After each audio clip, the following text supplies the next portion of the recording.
様お席にお戻りいただけたでしょうか。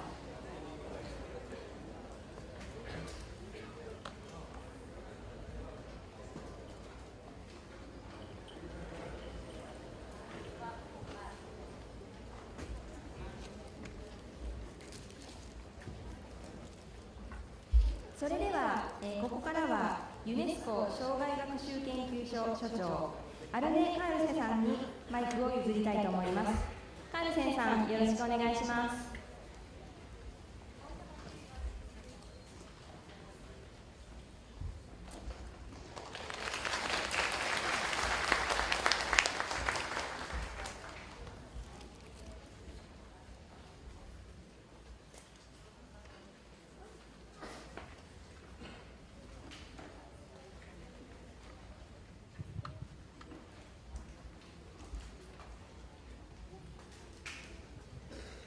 Honorable ministers, leaders, and distinguished participants in the Okayama 2014 International Conference, I'm very pleased to guide you through the first session after the opening session, which is the plenary session with the keynote speeches. We will, after listening to 3 keynote speeches, we will, after the 2 first ones, have a very short break, 5 minutes, followed then by the 3rd and last keynote speech, and we will have around 5 hours for a dialogue between you and the panel. And I hope we can organize it in a participatory way, so in a cafe-like environment where you can communicate with the people you are sitting together with and together formulate questions or comments to the keynote presentations.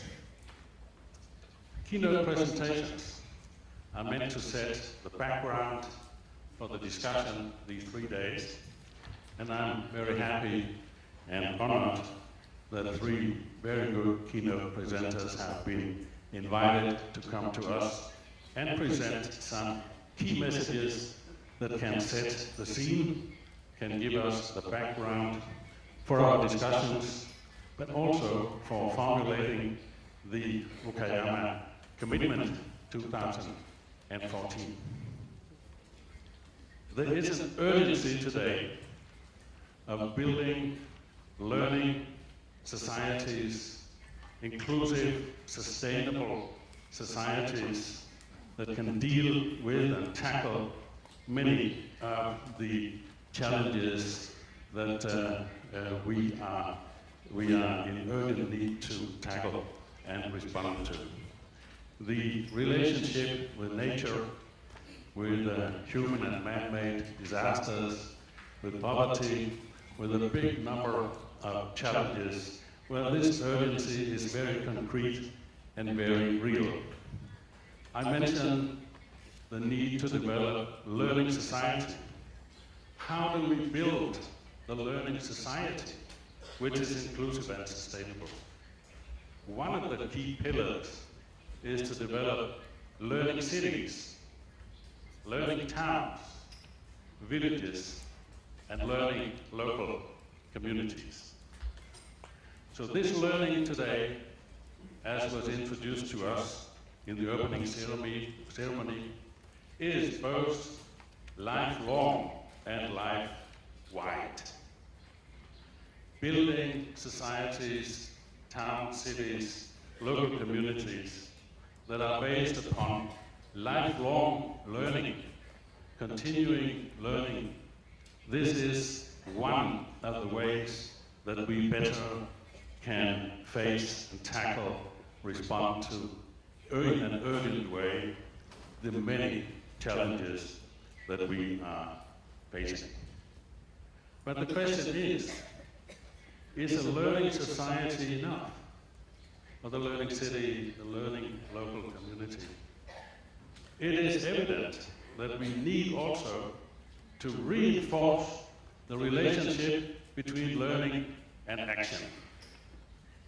Awareness raising is good, sharing of good practice, sometimes best practice, is good, but we need to move on to change, to social change, to responding better to the need for sustainable development.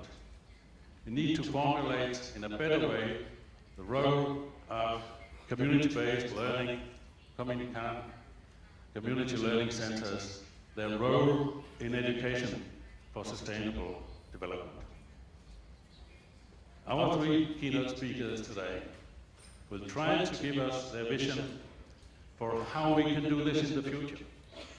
How can we better build the relationship between the learning local community and action?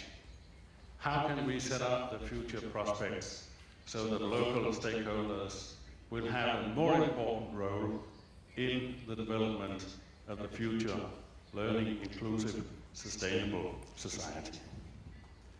I'm very pleased to invite to the floor as the first keynote speaker, Professor Arjen Bas from Wageningen University in the Netherlands, also, I think, Professor 20, as we call it, Gothenburg University in Sweden. And Dr. Bas will give us his views on the role and future perspectives of community-based learning for sustainability. He has made up in his presentation some key points.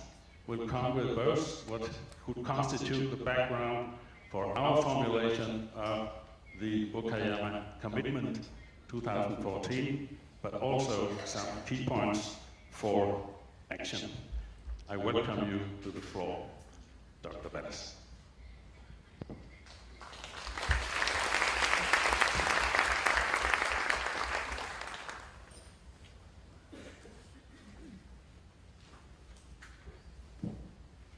Good morning, and thank you, Mr. Carlson, for introducing me. And it's a pleasure to be speaking here, an honor as well to be in one of the locations in the world, Okayama and the region, where education and sustainable development has been promoted and developed for quite some time.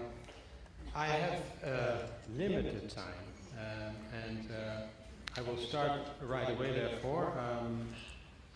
My objective today, I had to think about this morning, what is your objective? And then I thought, yesterday I traveled 24 hours, and I thought, how can I justify traveling so much, being in an airplane too much, in a way that can help, contribute to sustainability, because there's this contradiction between traveling the world to be speaking about learning communities, learning societies for sustainability. So I do hope that we as a collective here, these few days, but also me personally, that I can contribute and learn from you, and that the messages that we develop here will travel further and reach more people, so that at least I feel, and maybe you too feel a little, the ones who traveled from far, feel a little less guilty of having traveled so far. Maybe the light needs to be dimmed a little bit to get the slides sharper. So what I'd like to do is talk about the unique challenges that we have. We live in interesting times.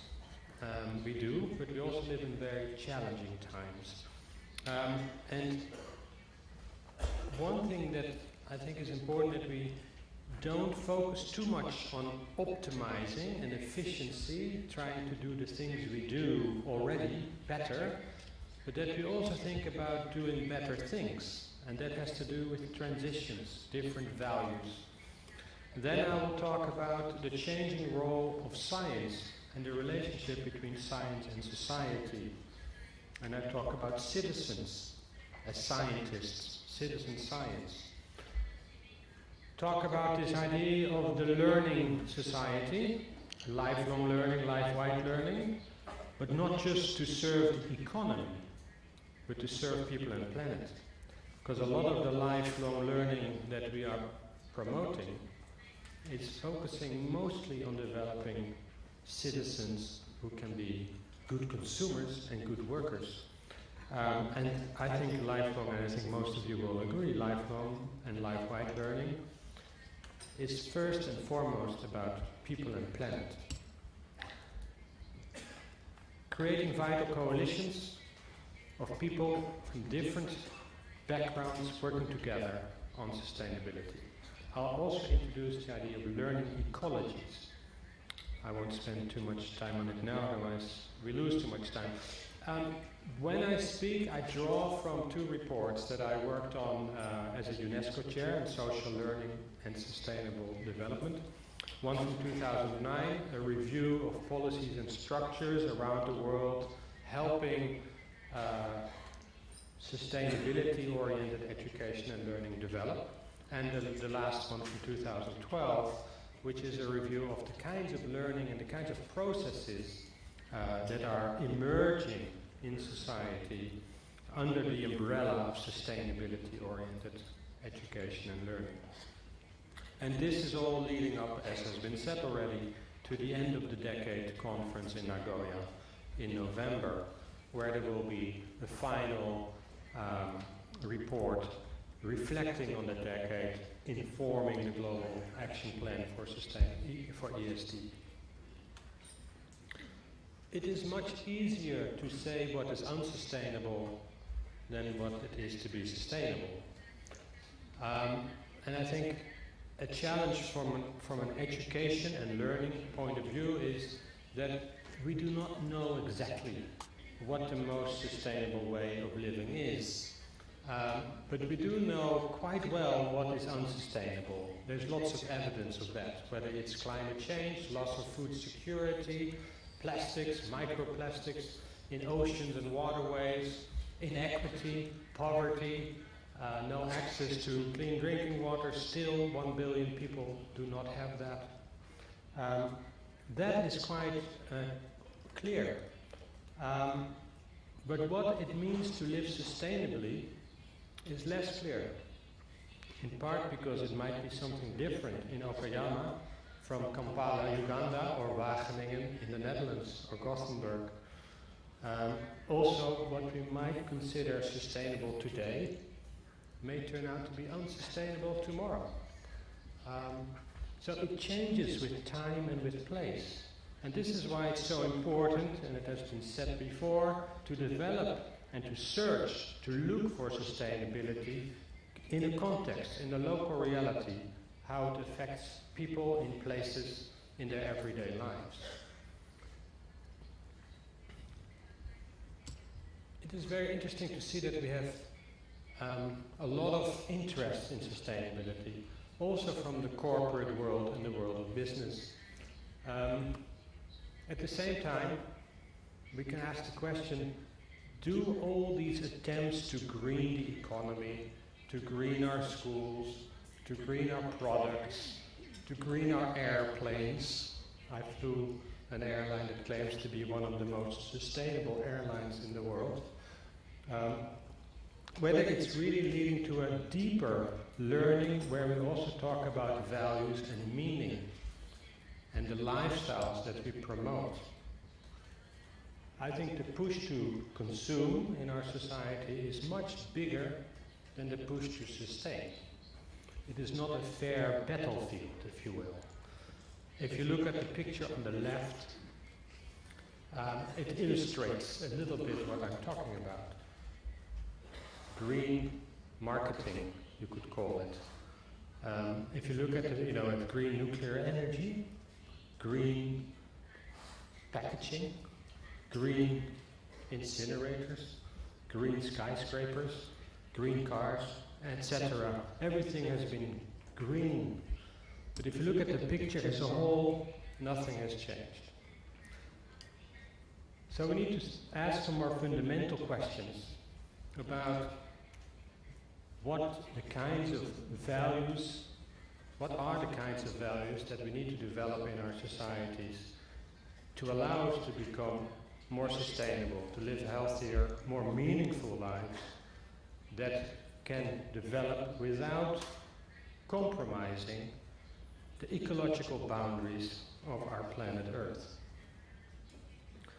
Roughly, there are two kinds of approaches towards sustainability. You could say there's the technological dimension of developing more sustainable solutions and the more societal, social, cultural, economical developments.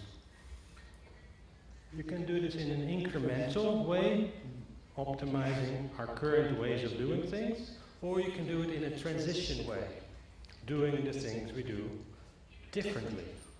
And so you could say in the upper right corner of this diagram, we're talking about transitions towards a more sustainable world. In the lower left, we're talking about staying within our current systems of economic globalization, for instance, and trying to optimize that system. So you could say people believing in that approach might think there's nothing wrong with our current economic systems and our current science and our schools. They're quite well developed and we just need to make them more efficient and better. And there are those who say, no, if we really want to seriously look at these issues in a more inclusive, more integrated, more holistic way, we need to really think more about transforming towards a different way of learning, a different role of science in society, a different way of linking different groups together, thinking out of the box more creatively, coming up with critical questions about our current systems. If you look at these, the same way of looking at change and innovation, you could look at all kinds of examples. In the lower left, you could say, okay, we need to be more efficient with waste. We need to recycle better. That's really optimizing our current systems. And we need to do that. And the upper right, we're looking at maybe metropolitan agriculture, local food systems, community-based solutions that require a different way of working together, a different way of learning. But also maybe the more technological solutions that are controversial. Some will argue that genetically modified food are a solution to our world food security problem. It is a radical innovation, but also a very controversial one. Now, if one of the problems that I face, and those of you who work in university environments face, is the relationship between science and society, which is changing. You could say, historically, if you go back, depends where you are in the world, but say 1,000 years ago, the authority of truth, the people with the answers that were not questioned, were the elders, the heads of the tribes. They, the old generation, they had the wisdom. Then later, in many parts of the world, religions became stronger, and it was the clergy, the priest, the imam. They had the wisdom.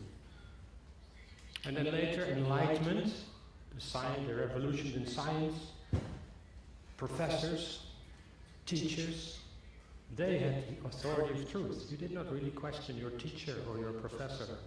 They were the experts. They knew what to do.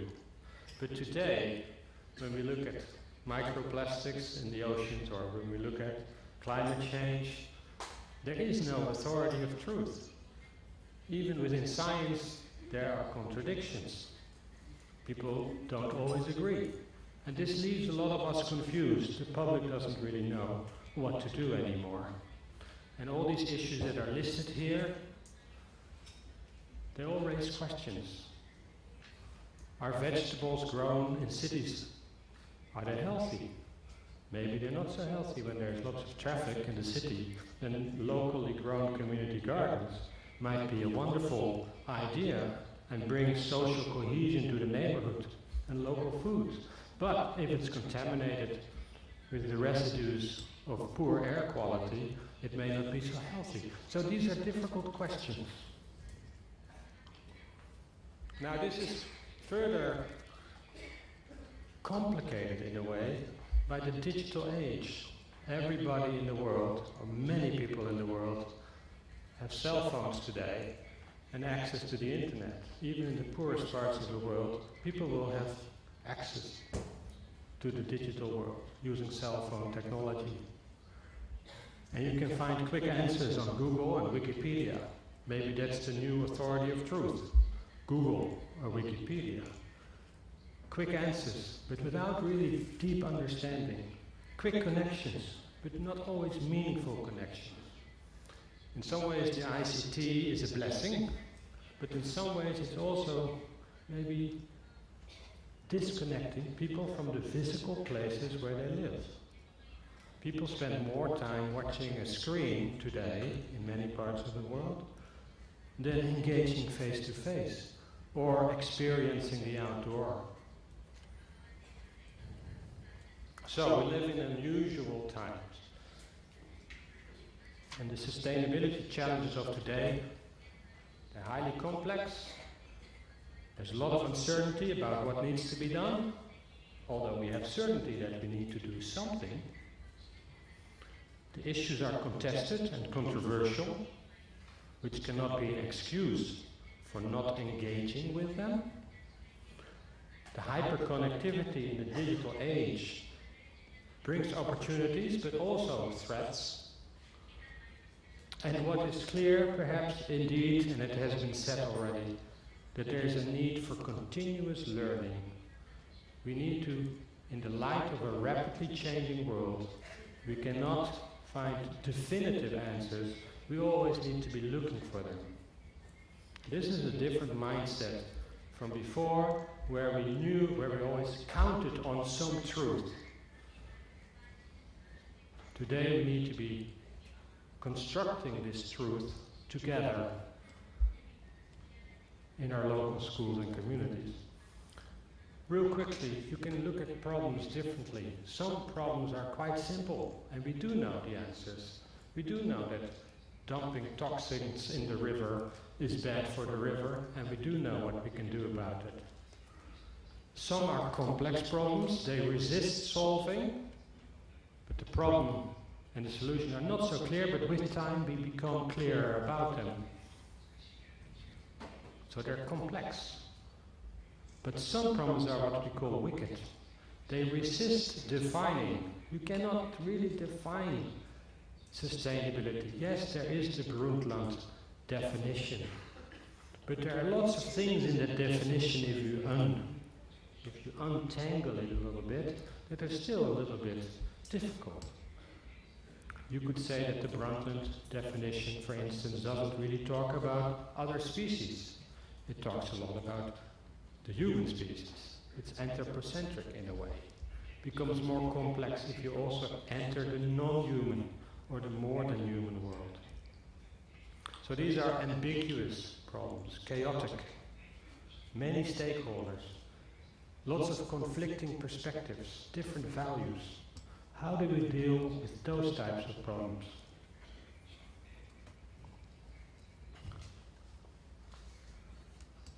Now, I'd like to talk about this idea of vital coalitions in communities.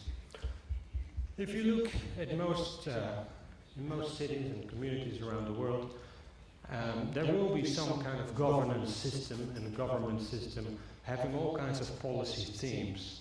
And there will be lots of societal actors that have something to do with those themes.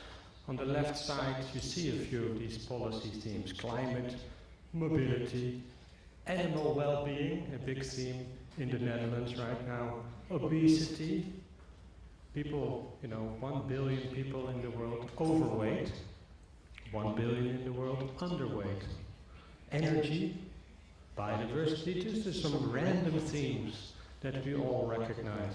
And on the right, there's a whole range of societal actors, and I put just randomly sport clubs, schools, colleges, garden centers, restaurants, elderly homes.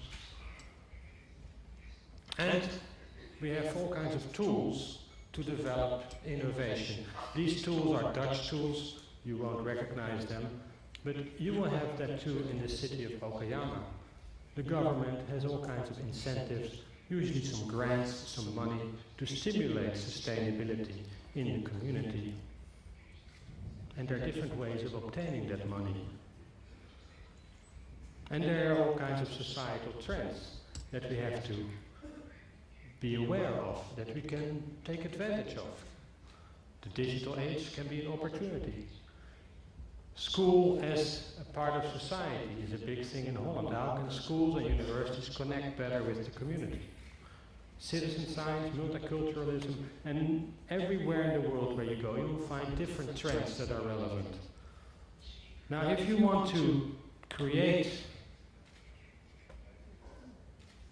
a dynamic of people working together on these policy themes, using the instruments available, bringing together different societal actors, linking up with these societal trends, like this blue cloud kind of links different policy tools, different policy themes, different societal actors, and that can be done in all kinds of ways. Then you are beginning to create what we would call a multi-stakeholder coalition of people working together on a particular sustainability issue in their community.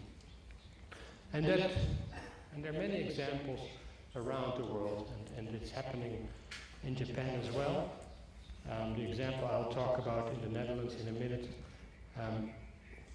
may be unique for the Netherlands, but there are transition towns movements all over the world, eco-village networks and eco-villages forming around the world. And there's also a lot of companies and private sector initiatives that try to change the way they produce and they link to society. This is what I would call the Diamond Five. The Diamond Five represents 5 stakeholders that I think should be represented in such a coalition. The world of research, the world of education, the world of governance, the private sector, and societal organizations, NGOs, civil society organizations. They are all part of the solution in looking for more sustainable ways of living. They together create sustainability as it is relevant to the local community. And oftentimes you will, if you do an analysis of case studies, you can see where are these groups represented in this case. And sometimes you will see that partners are missing, and you can ask the question, why are they not here, and how can they be brought in?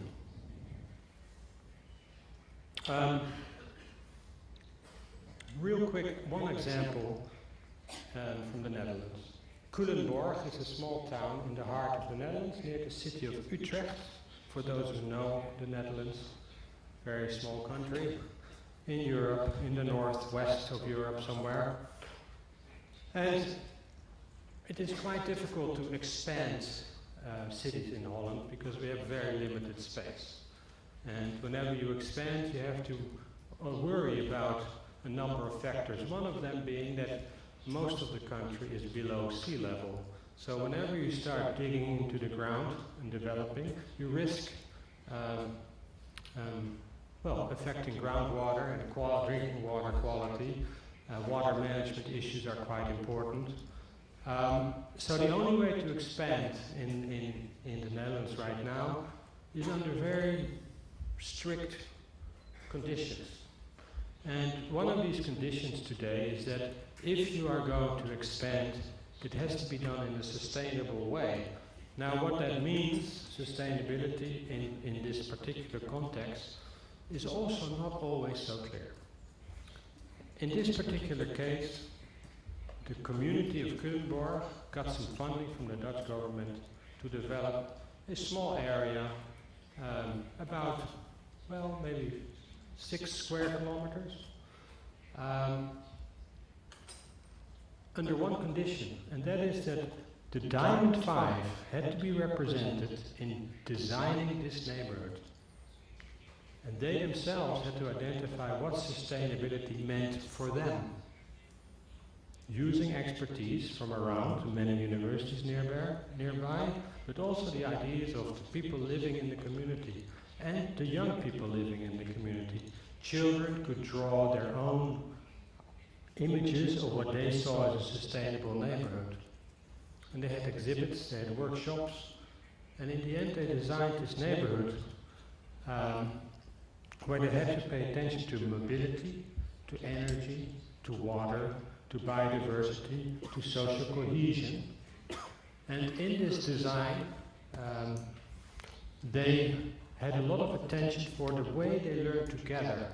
So there was a group hired to help facilitate this collaborative social learning process. This is just a few images of this neighborhood, where there's a common space in the middle, there's some private space near the houses, there's solar panels, geothermal, the wastewater from the houses is filtered by helophyte plant filters in the community. There's a biogas energy plant, which uses what we call the sewage or the black water from the community and the compost from the community. It's a closed system design, so it's CO2 neutral, the neighborhood, energy neutral. There's a city farmer on the outside of the neighborhood that produces vegetables for the community. There's a station from the railway, a railway station nearby to allow for easy public transportation. Cars are not allowed in the inside of the neighborhood, so that children can play freely, safely. So you have to park on the outside of the community and walk to your house with your groceries. It's a mix of people socioeconomically, some rental property, some private property, to allow for socioeconomic diversity. People do their own maintenance of the common spaces. The city allocates money for this. The money they normally would spend themselves for maintaining this. And this maintaining together leads to a lot of social cohesion. A tool that is being used more and more in this kind of planning of the green spaces in this case is what we would call citizen science. This is an example that is not connected to Culemborg, but it could very well be. It's called YardMap, where citizens use their cell phones to collect data about biodiversity in the community, and they use this data to map their own communities and to see where they can have the biggest gains and what they can do. They have peer-to-peer learning and sharing each other's ideas. I'm an education researcher, really. I did do an environmental engineering degree originally, but environmental education and sustainability education research is my background. So we asked some questions, and the community of Culemborg asked us some questions. We'd like to know better how we as a community were learning. What were some phases in the learning? What were the key stakeholders? How were they involved? What do we need to do to bring in those who are not always heard, who are marginalized, perspectives that we maybe should listen to more, but we're not very good at listening to them? How do we do that? How do we facilitate it? What are some critical incidents that accelerate learning or could block learning? So we need to know, we know a lot about research in science education, for instance, but we know not so much about this type of community learning. So we need to do much more research about this. Here's an example of an analysis of some learning around the greening of a school ground in this community of Culemborg. And I won't spend a lot of time on this, but you can see that there are certain tipping points where when people do the right thing, it could actually lead to an acceleration of learning and more energy. But if you do the wrong thing, that little red ball could easily drop the other way, and it could bring the whole process down again. So to understand these tipping points, and to know what to do when there is maybe a stagnation of the learning and how to facilitate that point is very crucial.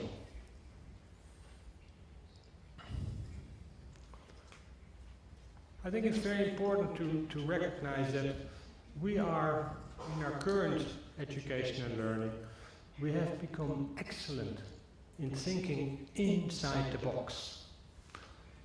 We are very good in our higher education, especially in thinking in disciplines, and in our governments we have divided up our ministries in boxes and categories, as if we have this hunger for defining informal, formal, non-formal, is an example of that, trying to box things, to explain it in that particular way.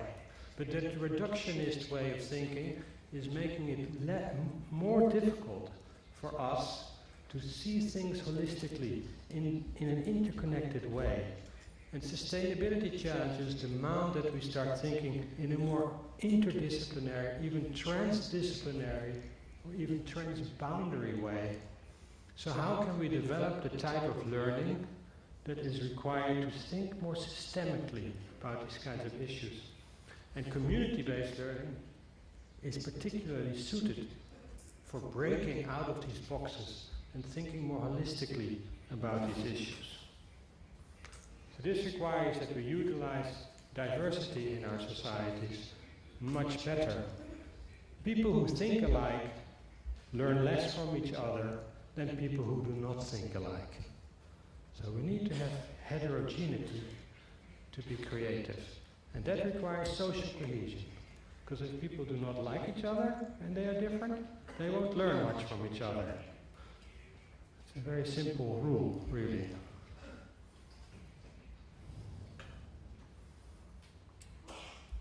This also requires new capacities, new competencies. And here there are some that have to do with the dynamics of sustainable development, that have to do with thinking critically, and they have to do with change and innovation. And there's just a list, you can look at the slides later and understand more about what this means. The whole school approach is another approach that connects very well, looking at schools differently. I won't get into this example, but you can see the different dimensions of community-based school, community relationship, and the whole sustainability question, from biodiversity, food security, entrepreneurship, it's all in this type of approach.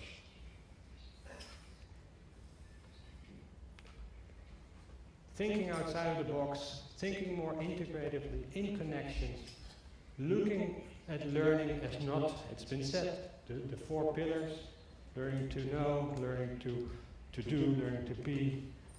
But in addition to that, learning to transform, learning to make change in yourself and in others is another important capacity we need to develop in our schools. And there are lots of networks around the world, including the regional centers of expertise, that are beginning to develop this kind of learning. Citizen science networks, livingknowledge.org, they're just a few. Okay, my last points.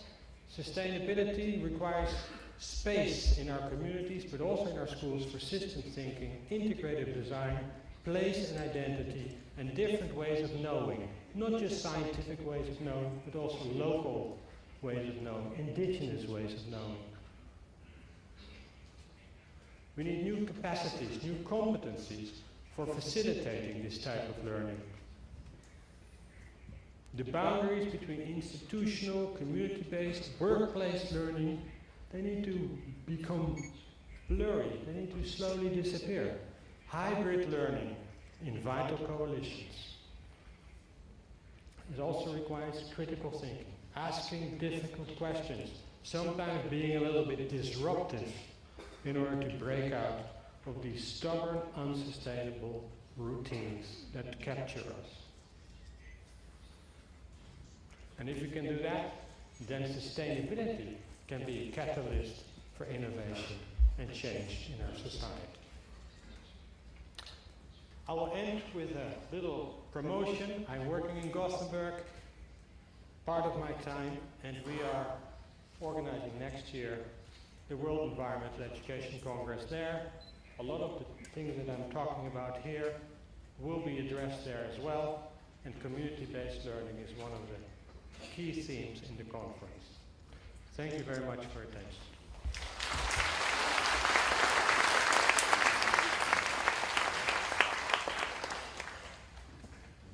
Thank you very much, Dr. Wells. I retained many things from your presentation.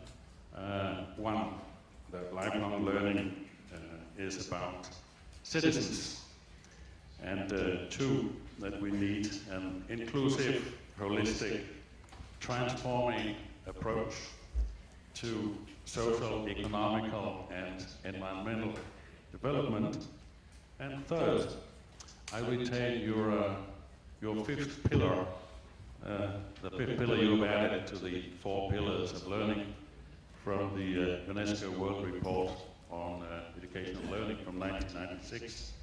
First pillar being we need to learn to be the persons we are, to unfold our full human potential. We need to learn to know. In school, we need to get knowledge, learn to learn. And the third pillar we need to learn to do.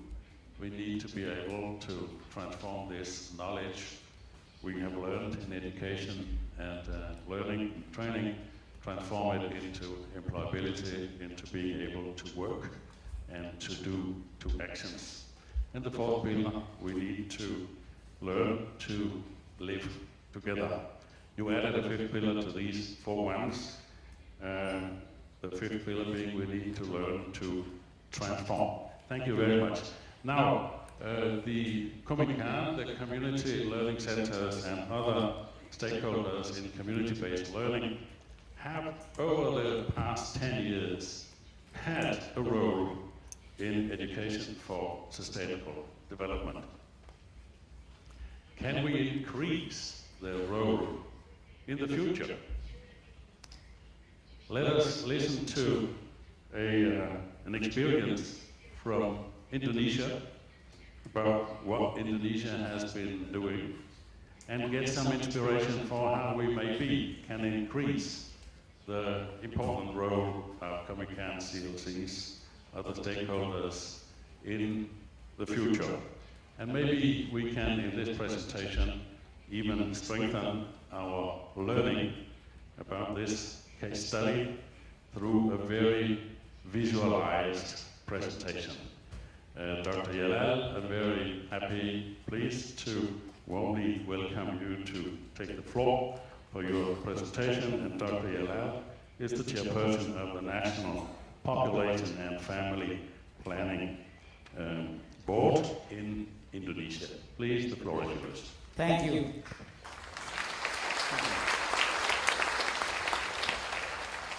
I'd like to start with introducing the profile of my country. We have the 4th largest, the most populous countries in the world with 250 million, and Indonesia consists of quite a big number of islands, 13,000, and also in terms of the total size is 5.2 square kilometers. We have also the largest archipelagic nation with the per capita GDP around 3,400, but if we count in terms of purchasing power parity, is close to 10,000 US dollars. We are also one of the largest diverse country in terms of the socio-culture. We have around 300 ethnics and also more than 700 languages and dialects. And one of our mammals just being voted by the world as the 6th wonder of the world, what we call the Komodo dragon. And we are the 2nd largest biodiversity after Brazil, and you can see the variation of flora present in many parts of Indonesia. However, we have been pressed by the condition of the population because the higher population growth, and now we have to face the challenge in providing food, energy, water, transportation, dwelling, and also how to ensure that this more harmonious living between the people and the environment. Up to earlier of the 20th century, the population has not been increased significantly. But from 1900s, the population started to increase. By 1971, we have the second census, and then based on that census, we projected by 2010, the population of Indonesia will be around 340 million. And then we introduced a very ambitious and successful family planning program, and we have been able to avert more than 100 million in the last 40 years through family planning program. And then we are now in the process of projecting to the future. And by 2035, we aim for having the population of only 305 million. However, if the stagnancy of the population growth that being experienced by Indonesia in the last 10 years, and we do worry that by 2035, the population will not only 305 million, but will reach 343 million. So the extra births have to be affected around 38 million in the last 20 years, in the next 20 years. Because of that, the president responds to the population dynamic. He instructed all ministries to put the emphasis on mainstreaming population. The agency, my agency, being re-established and being given more mandate, tripling the budget, and also bringing the population to become the one of the success of the development, not only at central level but down to the village level. In response to the decade of education for sustainable development, the president himself launched the decade and then instructed relevant ministries to come up with a national plan, and one of academics being appointed as national coordinators, and then all line ministries, formal, non-formal, and informal education line being detailing the national program action into the activities. And then we also working with media a lot to improve the awareness of the education for sustainable development, and UNESCO has been very instrumental in supporting us in developing this strategy and monitor the implementation and also do evaluation step by step. What are the content of our national strategy? In short, how to ensure that policy, regulation, and operational frameworks support education for sustainable development, to promote educational development through all kinds of education modalities, formal, non-formal, and informal, and to equip educators, because we have about 3.5 million teachers, and also close to 100 million, half of million what we call non-formal educator of tutors. So we have to ensure that they have to be equipped and with competencies to include ESD in all kinds of the learning process. And then we provide adequate tools and materials for ESD that should be accessible and affordable by them. And very important to promote research on and the development of ESD, and to strengthen cooperation, not only all line level of government, central, provincial, district and village, but also partnership between public and private, and with the NGO play a very strong role. And the government of Indonesia, through its national education system, emphasizes that education should empower each and every student to have concern on his or her social but also physical environment, and all kinds of policies, including curriculum development from basic to higher, has to view the ESD as one of the important pillars. In realization, we start from early childhood education. We train the teachers, we facilitate nurturing through play, how the children can learn about the clean and healthy living, and also different positive attitude, and try to improve the awareness of the early childhood group on the importance of the maintaining and sustaining the environment. And this is just some examples, because we are also have the very huge number of islands, so the importance of the ecological condition of Indonesia being introduced as early as possible. And plurality, addressing how the early childhood children understand the nature, and also the importance of plurality in the culture, in religion, in the socio-economic, and also difference in physical and emotional. So we bring together in early childhood education. And in primary and secondary education, we also introduce how the school start to become the green school, healthy and green school, by creating eco-friendly atmosphere and introduce reuse, and recycle, and also keep improving the awareness of the student and the school communities. And we also introduce what we call honesty shop, by allowing students to practice their behavior by buying something, but nobody watch them in taking the cookies or whatever and paying by themselves. And then at the end of the day, the committee counted is the pay equal to the number of the cookies been sold. Through curricular, we also embed the climate change into the curriculum, and we have just now introduced the new fresh from the oven, the 2017 curriculum, bringing all kind of ESG concern into the curriculum from kindergarten to the university level.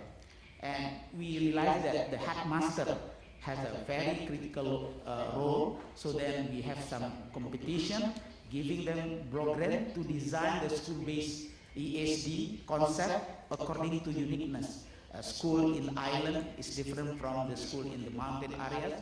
School in urban slum will be different from school in the in the regular cities. So we introduced a very important concern on the school health unit, because sustainability can also start from the health and nutrition concern. This is just an example of how the students through Scout program introduce a small garden in the school setting, being introduced to and explained to the parents. And this is one of the model school in Indonesia that very green. This is being developed by the student inside. And at tertiary education, we have introduced different programs, not only from academic point of view, but also developing the many environmental research centers, and also trying to cluster the environmental issues from renewable energy, disaster mitigation, food security, poverty alleviation, health, and etc. But the most important thing, bringing the potential of the university to be with the community. To do that, we bring also we increase the number of human resources available all over the country by providing more and more postgraduate studies in collaboration with many countries, including Japan. And some of the model incorporating global climate change to education, and then bring it to the local community, water harvesting for dry, remote, and less developed areas using solar cell, community empowerment related to rainfall harvesting for fulfilling community basic needs, and others. Yeah. This is just one example, committee working with the student, and some of them from foreign countries, together to find out the source of water in very severe dry areas in Indonesia, and then they finally found a small stream 200 meters deep in the cave, and then they need to be pumped, and they use solar energy developed together by community and university, and finally the community can get access to water supply. This is also different modalities by turning biomass into using simple tools and then working together, community and university and also student, and into cloth oil with very high added value. And because some of the local food are not really being valued by people, because like cassava, but then the university together with community activists developed the new type of the snack or introduce new culinary, and then the added value of the the very simple food now has become product can be sold at the supermarket. This is type of the community empowerment, poverty alleviation, and then women empowerment program. And in non-formal and informal education, we embed the life skills into literacy program, because we still face a big number of the illiterate people in Indonesia, even though the number is reduced significantly, and most of them are above 45 years old. And we also introduce through non-formal type of ECD, through daycare, nursery school, and then through different kind of skill training, through entrepreneurship program, we introduce the potential to become entrepreneur, but by using sustainable development concept into their business venture, and then give them some backstopping to ensure the successful of the venture. And then, as I mentioned before, the women empowerment program.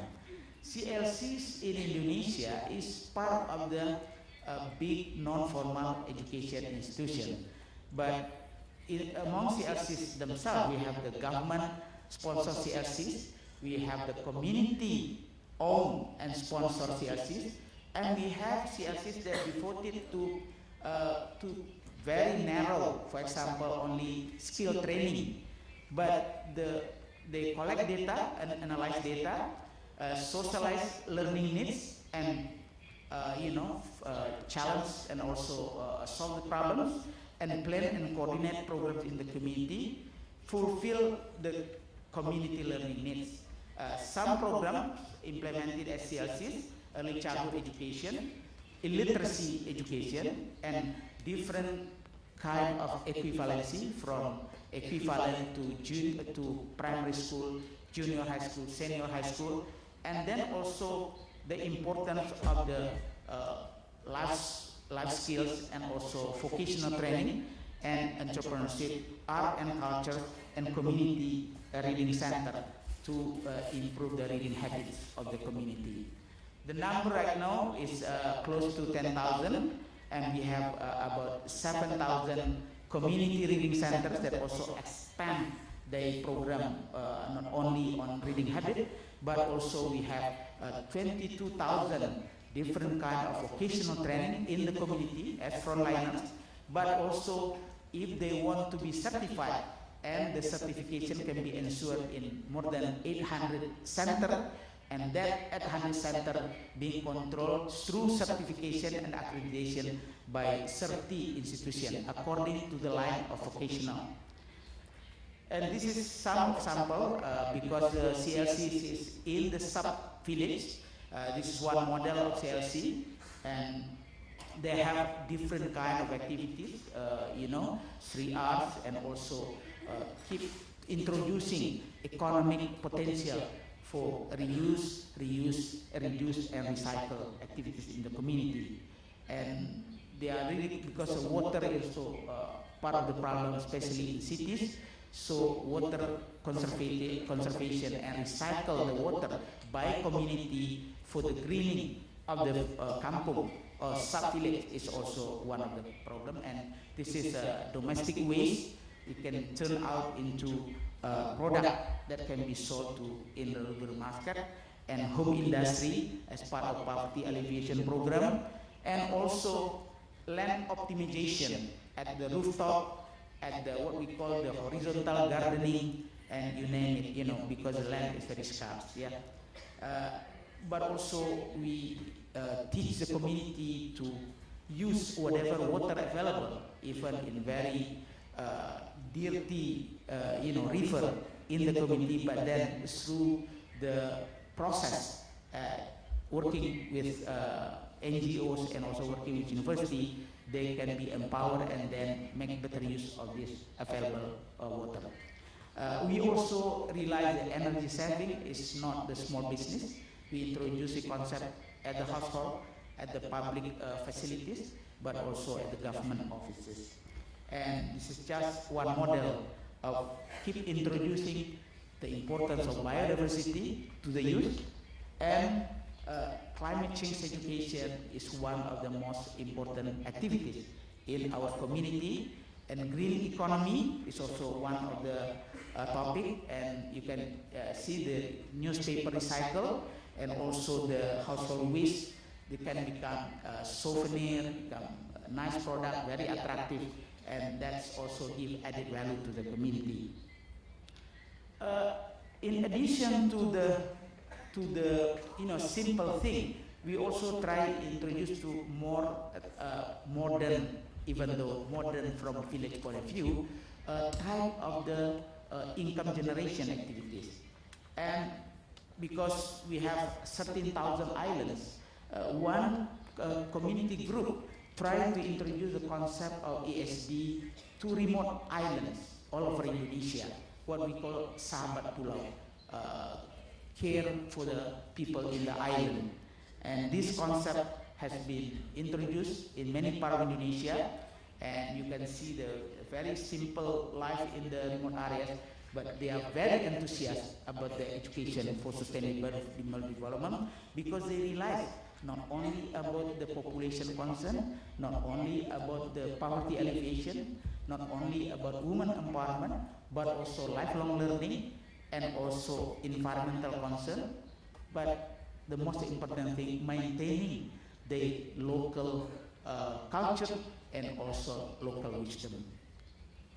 This is some of the pride, the student from one island. They develop the house of hope. They make the plan, and then one child in the city have the brother or sister in the very remote areas. What are the challenges and expectations in terms of the CLC's role? Most people in kampung or in village are not really aware about the environment, because most of them are facing just a basic need. For them to fancy sometimes to discuss about education for sustainable development. So we have to fine-tune the entry point to their concern. And then now it's not easy to get the voluntary, volunteers, because everything being monetized, and we have losing a lot. Headers used to be very active in the community, and also in urban areas, many developers are not really care on the providing the room, the space for community to learn from each other. So by law, there has to do that, but in reality, it's not being practiced. In addition to that, only few local government put emphasis. ESD is one of the important programs, because ESD has been siloed in health, nutrition, and sanitation point of view, in poverty alleviation, income generation, in environment, they have different clusters, and CLC being viewed as the education cluster. And if we want to combine the whole concept of ESD, it's not easily understood by local government. So I think this amalgamation or this integration is important, because we cannot ignore the history, the way the group introduced the activities and prioritize activity, we cannot just say change from the original concept of community learning into just ESD. We do expect we will provide a lot of support in the future to them, and we like to wait for the gap, for the next ESD, and we realize that because gradually Indonesia will becoming very urbanized.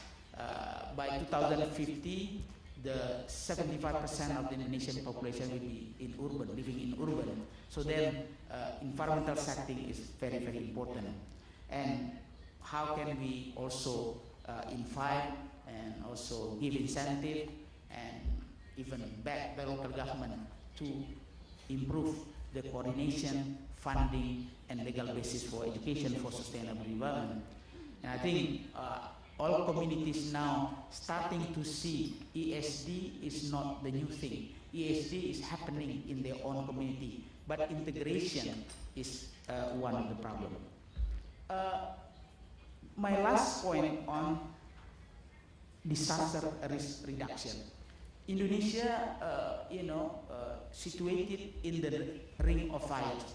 We have all kinds of natural disasters and man-made disasters.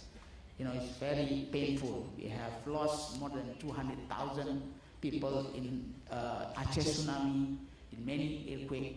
So then, in terms of the school, because school is the center for community empowerment, school being used many times as a last safe site for the community during the natural disaster.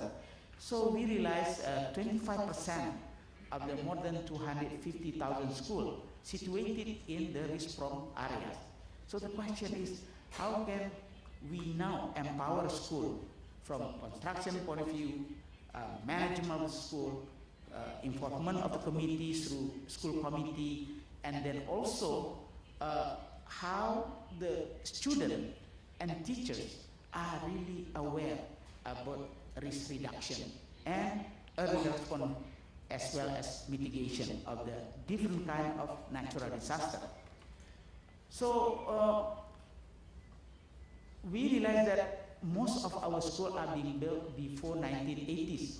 At the time, we don't have much concern on the quality of the construction of school.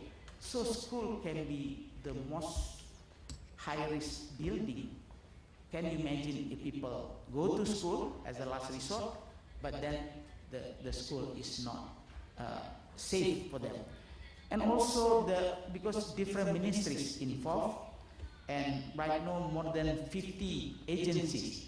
So then community group, including what we call the CLC is the family caring for education, bringing these all parties, all agencies together to ensure that how can the school not only strong and the last resort for any community safe site, but also school as a center of mitigation, as a center of the awareness of the importance of risk reduction before the natural disaster.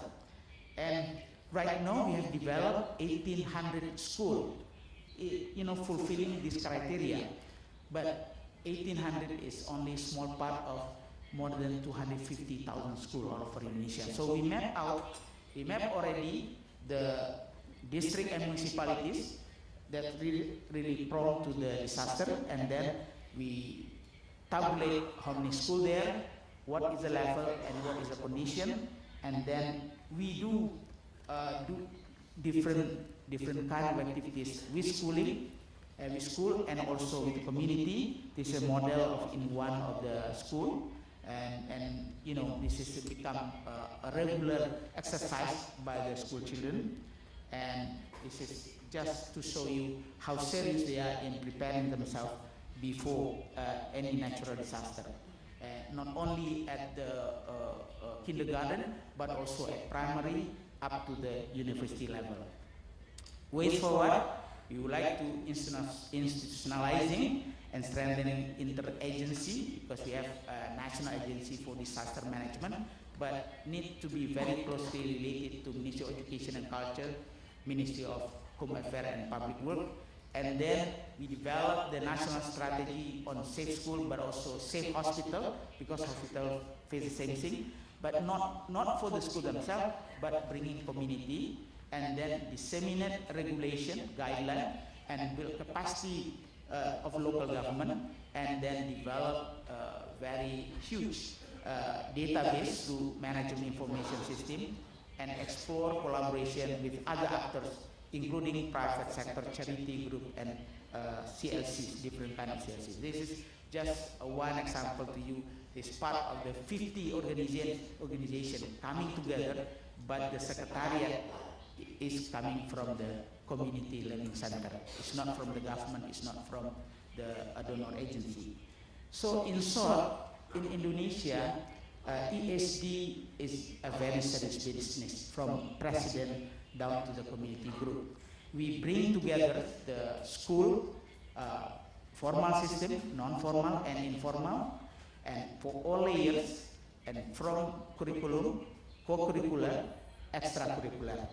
And then we introduce a lot of possibilities of public and private partnership. So then the issue of ESD from population, environment, economic, poverty alleviation, health and nutrition and sanitation, lifelong learning and vocational training, and culture, and finally environment is part of everyday life in Indonesia.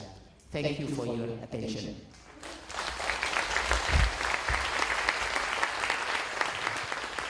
Thank you, Dr. Yabel. And we have been focusing in these two first keynotes about the relationship between learning and transformation. Dr. Bals mentioned that one way to bridge or to relate learning and transformation could go through construction of diamond multi-partnerships or multi-stakeholder partnerships. And now Dr. Yalal mentioned also the need for strengthening interagency coordination, developing national strategies, improving monitoring, disseminating regulation guidelines, and also building capacity to local governments, including support and collaboration with private sectors and charity groups. Dr. Yawel also mentioned we need to have a focus on the teachers. Teachers are extremely important change agents, but also other change agents at the local level. And thirdly, we should not forget how important it is to develop life skills and literacy as part of these life skills. Last month, we just had the International Literacy Day in Dhaka, in Bangladesh, where was agreed the Dhaka Declaration on Literacy, and it mentions that literacy should also be part of the new Global Action Program. It should be taken to the meeting here in Okayama and also to the Nagoya meeting. With this, I invite you to have a very short break. If 5 minutes is fine with you, then we will come back here in 5 minutes for the third keynote presentation. Thank you very much.